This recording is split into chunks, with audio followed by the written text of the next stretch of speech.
بالله من الشيطان الرجيم يا أيها الناس اعبدوا ربكم الذي خلقكم والذين من قبلكم لعلكم تتقون. Wahai manusia, beribadahlah kepada Rabb kalian yang telah menciptakan kalian dan orang-orang sebelum kalian supaya kalian bertakwa. Sadaqallahul adzim. Assalamualaikum warahmatullahi wabarakatuh. Teman-teman sekalian, alhamdulillah kita sudah sampai di hari ketiga dari bulan Ramadan. Pada hari ini sebelum berbuka, sambil kita nunggu makanan disiapkan oleh pasangan kita yang udah punya pasangan, atau sambil nunggu datangnya makanan secara pesanan online buat yang masih jomblo atau di kos-kosan, atau yang udah masak dari tadi siang. Nah, sambil nunggu waktunya beduk, sambil nunggu waktunya azan maghrib, kita tafakur sebentar, kita renungkan beberapa ayat Allah, hadis Rasulullah untuk membooster ibadah kita selama Ramadan. Hari ini saya pengen ngajak kita tafakur tentang takwa. Bahwa takwa itu kalau kita baca di ayat tentang Ramadan, Allah letakkan sebagai goals dari ibadah puasa di akhir ayat 183 surat Al-Baqarah. La'allakum tattaqun, kata Allah, supaya kalian menjadi hamba yang bertakwa. Artinya takwa itu adalah goals dalam ibadah yang kita lakukan sepanjang bulan Ramadan. Bukan hanya ibadah puasa. Bahkan di ayat yang tadi saya bacakan di surat Al-Baqarah ayat 21, Allah juga mengatakan wa'budu rabbakum, beribadahlah kalian kepada Rabb kalian dengan bentuk ibadah apapun, baik itu ibadah sholat, puasa, zakat, sedekah, haji, dan berbagai macam lagi ibadah-ibadah yang lain. Di akhir ayat itu juga Allah mengatakan la'allakum tattaqun, supaya kalian bertakwa. Ini artinya semua ibadah dalam Islam itu goalsnya adalah takwa. Ketika Allah menyuruh hambanya untuk melakukan ibadah haji, Allah berfirman, wa tazawwadu fa inna khairaz zadi taqwa, dan siapkanlah diri kalian untuk berhaji dan umrah, dan sebaik-baik persiapan itu adalah ketakwaan.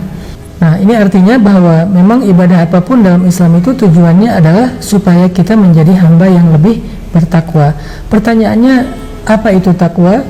Terus apa keistimewaan takwa, dan gimana cara meraih goals takwa melalui ibadah-ibadah yang kita lakukan? 3 yang akan kita bahas hari ini. 1, apa itu takwa?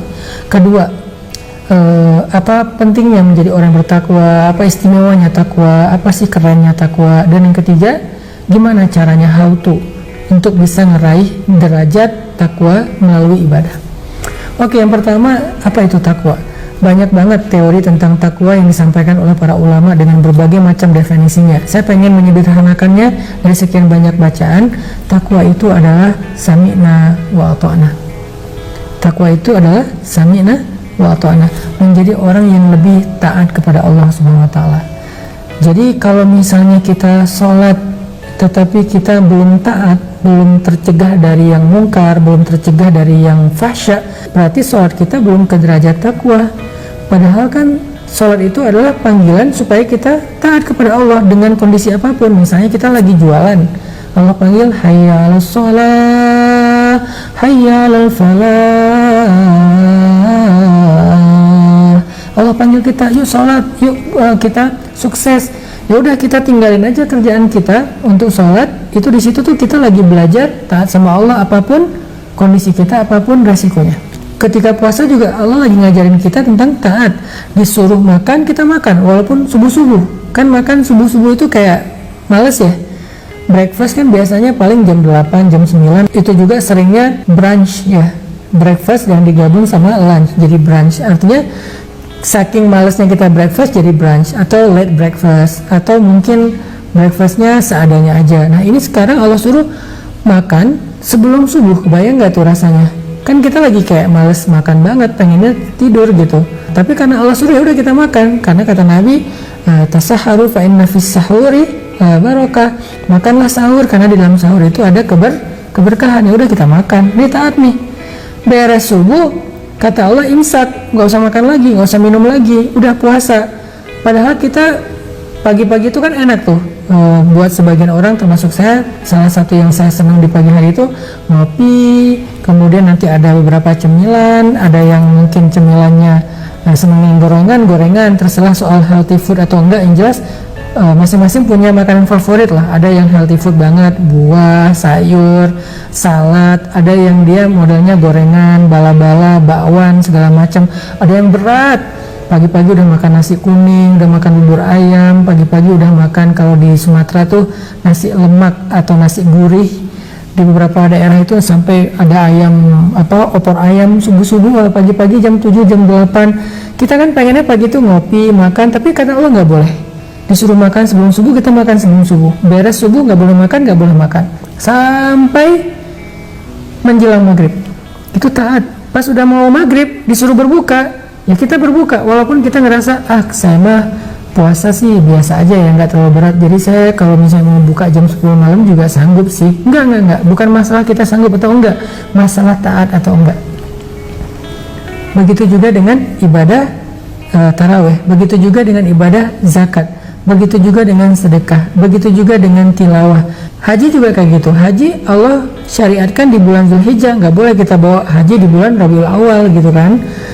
Sholat juga gitu, Allah suruh 2 rakaat subuh ya 2 rakaat, 3 rakaat maghrib ya 3 rakaat. Nggak bisa, kok 2 rakaat doang sih, udah capek-capek bangun, udahlah gua udah capek bangun nih, tanggung nih 4 rakaat subuh. Nggak bisa, karena Allah suruhnya 2 rakaat. Jadi dalam ibadah itu kita lagi belajar sami'na wa ata'na, sehingga siapa yang dengan beribadah terbiasa taat, Allah suruh begini dia ikut, Allah larang yang itu dia tinggalkan, berarti ibadahnya udah sampai ke derajat takwa.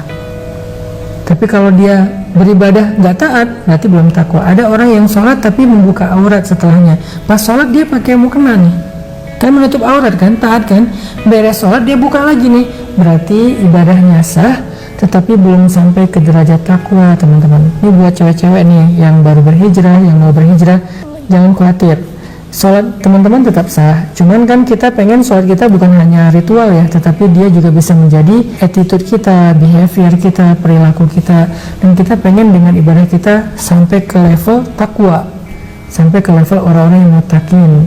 Makanya di dalam sholat itu cewek-cewek pasti jadi tahu banget tuh, di dalam sholat kita disuruh tutup aurat, nggak boleh kelihatan lengan, harus pakai manset, nggak boleh kelihatan rambut, harus pakaiin ciput misalnya, nggak boleh kelihatan telinga, walaupun dia ngerasa kayaknya saya tuh lebih cantik kalau nggak pakai hijab. Nggak, biarkan kecantikan kita dinikmati dan dilihat hanya oleh orang yang paling istimewa. Siapa?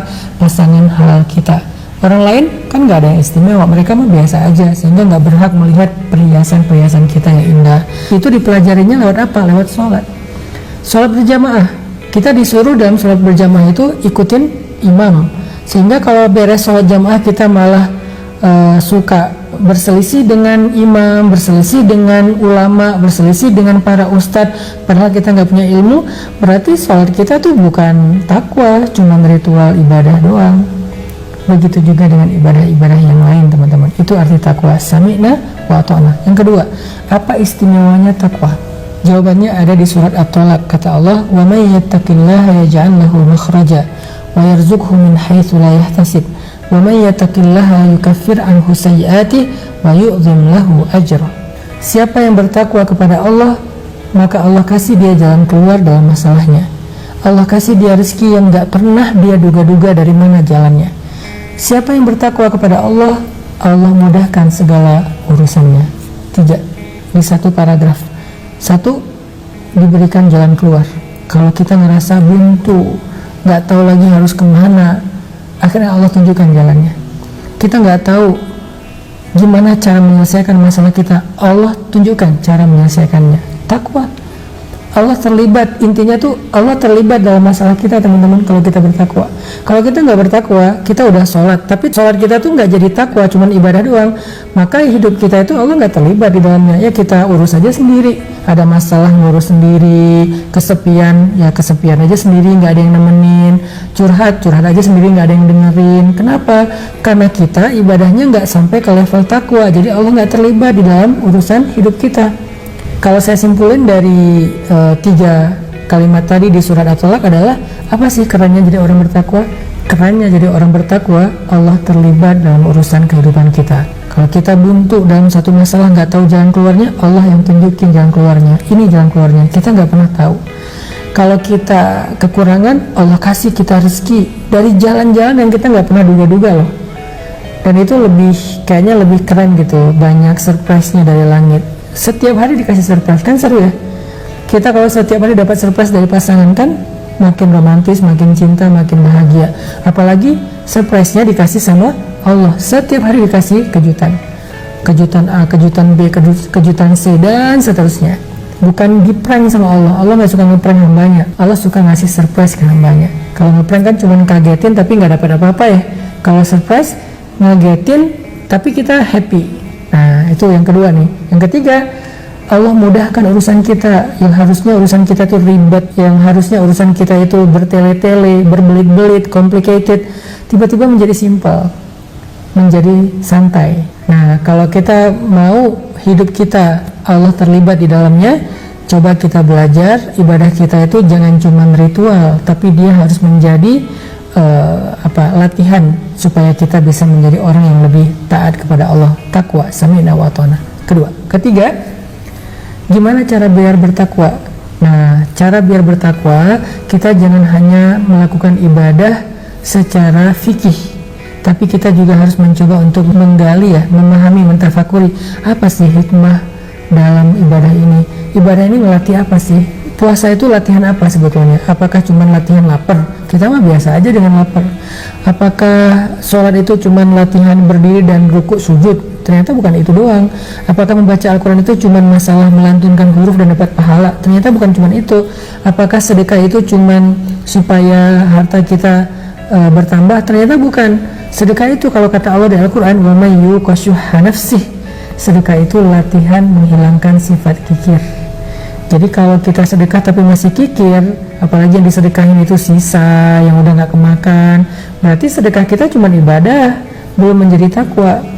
Kalau puasa kita cuma tahan lapar dan haus, berarti puasa kita cuma ibadah, bukan takwa. Padahal harusnya puasa itu adalah bukan hanya menahan diri dari yang halal, bukan hanya menahan diri dari makanan haus, tapi menahan diri dari semua hawa nafsu yang dilarang oleh Allah Subhanahu wa taala. Begitu juga ibadah yang lain. Jadi cara ngeraih takwa, melatih takwa adalah kita coba maknai semua ibadah yang kita lakukan dalam pemaknaan perilaku kehidupan sehari-hari kita.